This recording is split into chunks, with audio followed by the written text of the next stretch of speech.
The lion of the desert. Just imagine a lion of the desert. What must such a lion have? Power, right? Influence, energy. And he is a protector and an example of steadiness,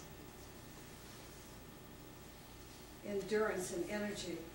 He is a lion because he embodies great principles. This is the lion of the desert. The lion of the desert, we could say, would be an Agni Yogi, because surely an Agni Yogi is one of power, is one that we would consider an Agni Yoga as a person who is protective of humanity, protective of his co-workers, protective of hierarchy, protective of the teaching. An Agni Yogi is one whose consciousness functions in the higher fires of the mental plane. He or she is one whose consciousness is in the realm where he lives for other people. So you can see why, to me, President Obama is a reflection of Lion of the Desert, as are Agni Yogis.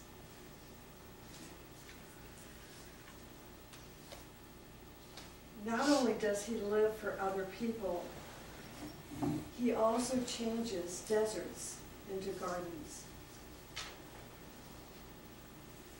Lions of the desert are light bearers. They are torch bearers. They bring illumination into the darkness. They bring new ideas into the mind of humanity, into the fields of human endeavor, into such fields as politics and education, art and music, philosophy and religion and economics. So this is telling us right away that a lion of the desert, as we recognize in an Agni Yogi, can be found anywhere in the world, serving in any capacity. But in that capacity, they are bringing their light into that field of service to bring about change and transformation. To bring about illumination means that that particular field is going to evolve. It is going to change. So if we think along this line, then we are going to be able to recognize the changes. We may not see the changes right away, but we can accept there are going to be big changes taking place during the next 4 years that will set the stage for 2025. So we are in a very critical time during these next 4 years, and I feel like we need to support our president and his choices to give us that opportunity, to bring about the transformation, to create a foundation where the evolution of humanity can move forward. Such spiritual warriors are going to be attacked. They will be attacked by betrayal, by malice, and slander. But they never give up. This means their consciousness is so firmly rooted in the supermundane that no attack can short-circuit their contact. Their contact with the Great Lord, with hierarchy, and perhaps Shambhala. But the path to reaching that stage of consciousness is filled with challenges, with tests and trials, filled with obstacles. So now you can begin, perhaps, can somebody get him a glass of water? Do we have some water over there? Maybe hot water? Would you like hot water? We have no hot water. We don't have No hot water, just regular.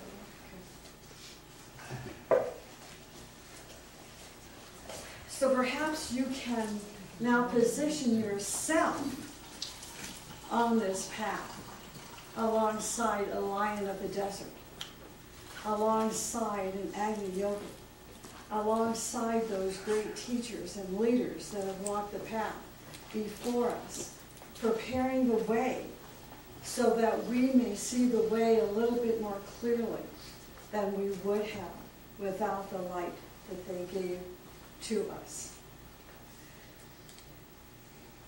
We recognize in history the challenges, the tests and the trials and the obstacles that our great leaders have gone through.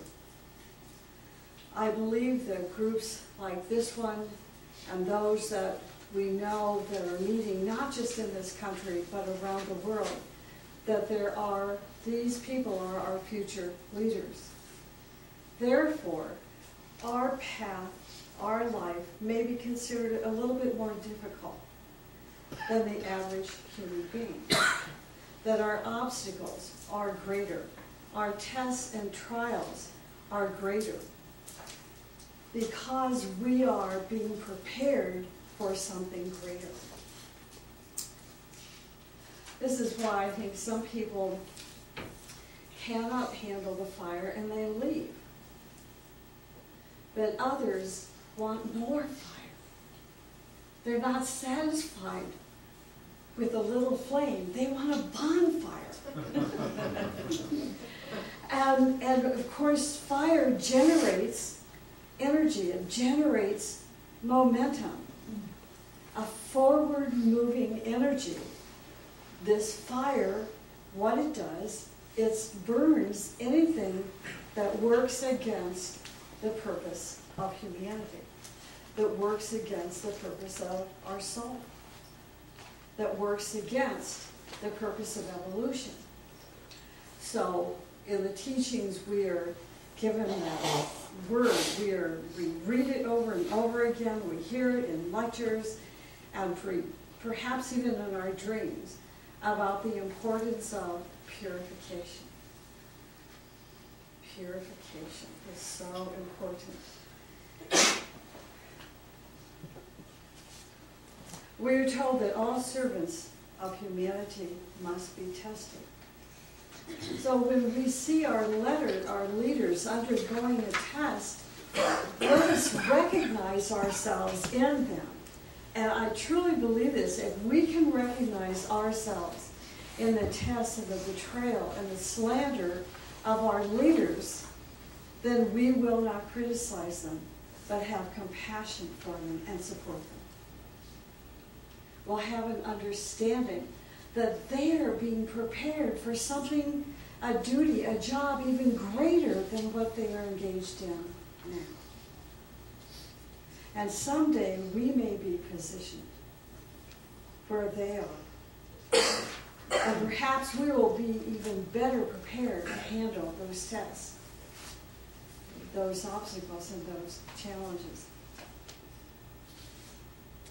It is the challenges, the situations, and conditions that strengthen us along the way.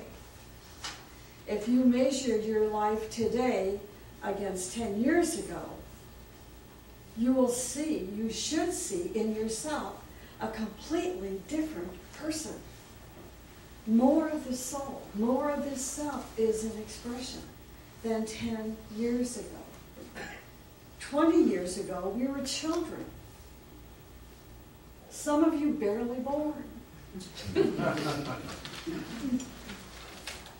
The tests are designed as preparation to create a readiness for greater creative activity and responsibility.